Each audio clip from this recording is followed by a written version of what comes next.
Inay, yung binabahagi niya? Sa vlog. Sa vlog? Saan mo na naman yan? Vlog. Pati naman vlog. Ay, kayo din na arte. Lagi ka, damahin ka lang yung nagbibidyo, galit na galit kaya. Asbuk agad ang yung ilaw, yung usaw. Bago ngayon ng pera na, ay diyan kayo magaling. Oo. Ba, para kayo nabalik ang inyong sigla. Iba-iba, malas sa pakiramdam. Magbang araw ako nakakain ka ay kahapon. Ang dami kong nakapansit yung pansit na nanungkaw. Paano, inspirado yata kayo ngayon? Oh my God! Oh. Nakita siguro ang tatay Ile. Naglusong lang ng balite. Naalala nyo yung nakaraan ng tatay na yung nakalipas? Yun lang para magamot sa inyo eh. Ang pumunta ng balitit na kayo, bumalik ang inyong sigla. Ang inyong alindog. Hindi ako nakapansin kanina. Ako ngayon nakapunta ko ng dulo. Ang nga ay pakaramdam ko bibigay niya naman. Di ako yung upo doon sa Siglaroon. Tagal ko doon. Di ako yung umuwi na. Sinilip nyo naman ang bahay ng tatay. Hindi. Siyempre, matik yan. Kailangan pa bang i-memorize yan? This one na to eh. Ano na-request nyo? Pagprito nyo daw ng saging. O kaya kayo mga may magagandang apo. O yan, galit na galit din kayo dati sa ng sunod-sunod ang anak. Sabihin nyo pag nakikita nyo buntis ang atar, pigil-pigilan ng kalibugan. Kautan nyo naman yung mga apo sa nag-aasikaso sa inyo. Kaya inay, dapat ng bungangan ninyo, piniprenuhan din ninyo. Ay, may preno na! Ay, kayong matanda na. Wala na kayong mga magagawa eh. Eh! Kahit magkalit pa sa ng takbo. Magkarit pa siya ng takbo. Kaya ko na.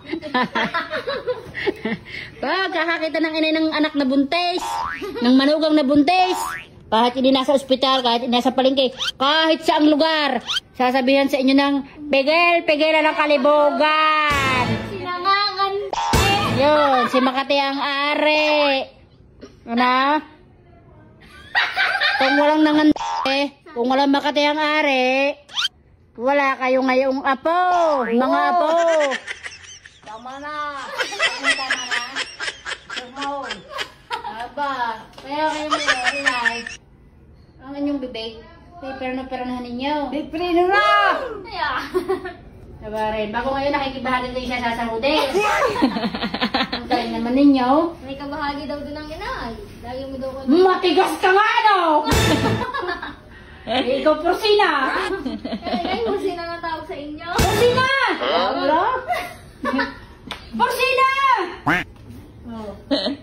Bitak-lub-tak-lub, inay. Baka makakataan yung manila kanganga. Wala yung mga eh.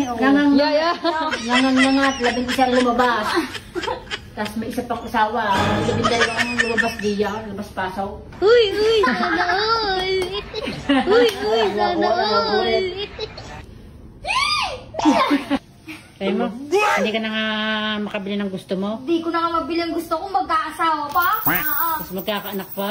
Magkaanak pa, may bitbit pa, lalo na losyang na nga. Kasi bakit yung pinipigilan na yung upang mag-asawa? Nasa tamang edad na. Kaya pa kasi nung lalaki. Kaihad lang sa kaligayahan ng tao. Tatin only. Tatin na naman uli. Ano kayo may... Hindi naman ang pagluto ng saging. May kiling, inay? Kayo may kiling? Ba't may kiling? Kung sa bulador? Ay, ba't si tatin? At pinagluluto ko inay, siyempre mag-aasawa na. Mag-aasawa na yun. Inay, kaya pala kayo pinagluto. Mag-aasawa na. Asawa siya kung gusto. Yun ang dabis ho. Hindi kayo kontra.